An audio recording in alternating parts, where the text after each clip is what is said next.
Welcome to the Intern Show. I'm Max Schwitzing. And I'm Elias Alvarez. The Intern Show is a podcast produced by the KAWC Student Newsroom. We aim to broadcast news by students, for students. In this episode of the Intern Show, Arizona Western College brings awareness, and we'll learn more about reading in Yuma. But first, some news.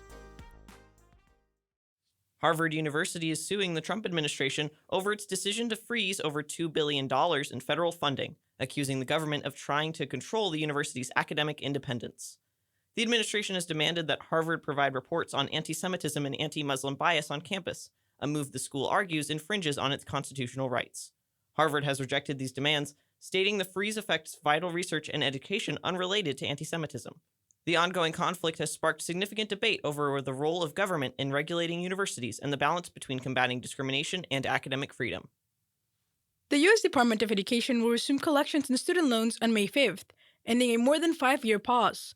Over 5 million borrowers could face wage, tax, or Social Security garnishments as the U.S. Department of Education restarts the collection process.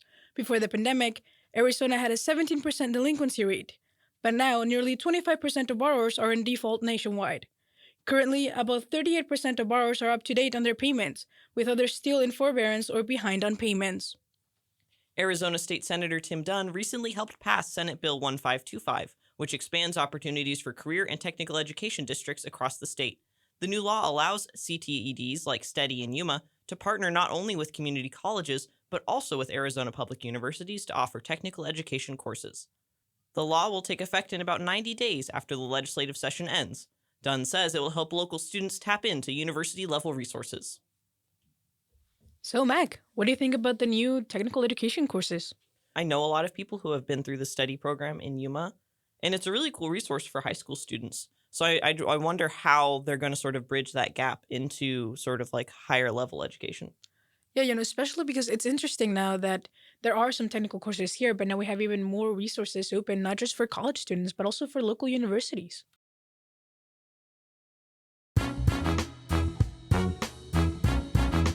In this week's Flash interview, an ASU local student talks about the latest book she read.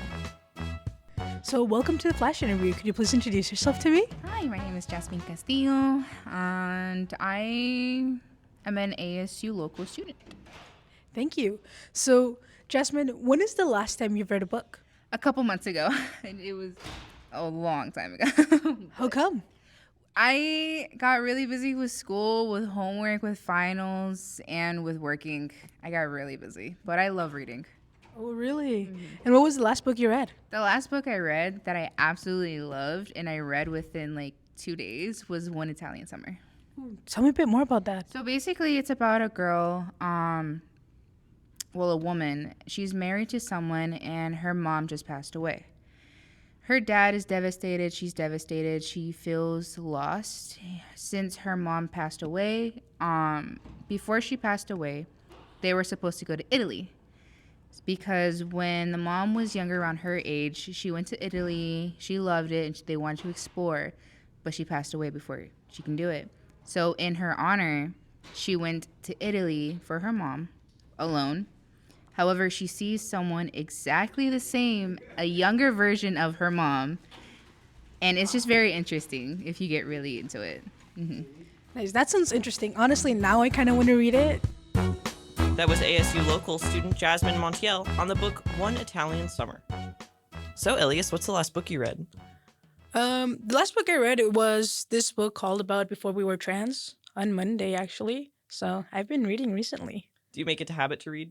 Well, yeah, for sure. I just keep my books right by my bedside anytime. Just keep them near so I can, as soon as I'm done, they're in my hands. More than 90% of sexual assaults go unreported.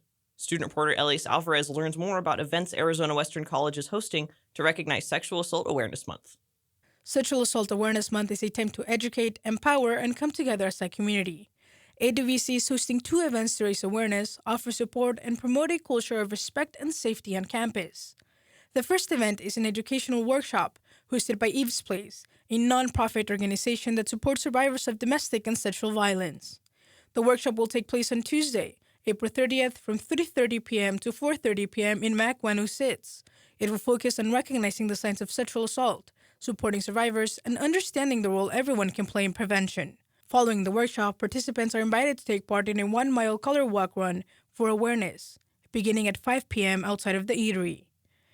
Adrian Noriega, Student Care Coordinator at AWC, says these events are important to create healthier relationships for the future. We need to be educated in order to know what the next steps are for change. So I think by being more educated, having this knowledge, being more empathetic towards others who have been victims can help us to make changes for the better. And hopefully we can be the generation, or the students here on campus can sort of be the generation that ends the stigma, that ends this type of violence, and can create healthier relationships for themselves and their families and their peers moving forward. For more information, students can reach out to the Student Engagement Office or visit the college events place. From the KAWC Student Newsroom, I'm Elias Alvarez.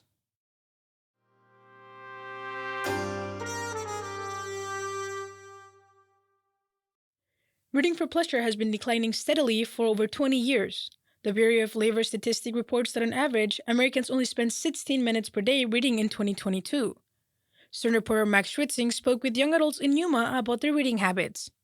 Do you read for fun? Yes, all the time. Well, not all the time anymore, but all the time, pretty much. Sometimes I do. It depends on the subject. Like Greek mythology is a good one for me. I do read for fun. Sometimes when I'm really bored. It's not something I do just cause.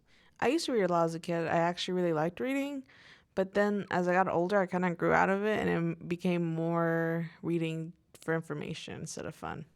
April is host to a plethora of reading-related holidays. National Library Week, National Book Day, and Independent Bookstore Day all celebrate borrowing, reading, and purchasing books. Recreational reading has been shown to relieve stress, improve communication skills, and benefit cognitive skills like concentration and working memory. However, book reading habits have changed over time.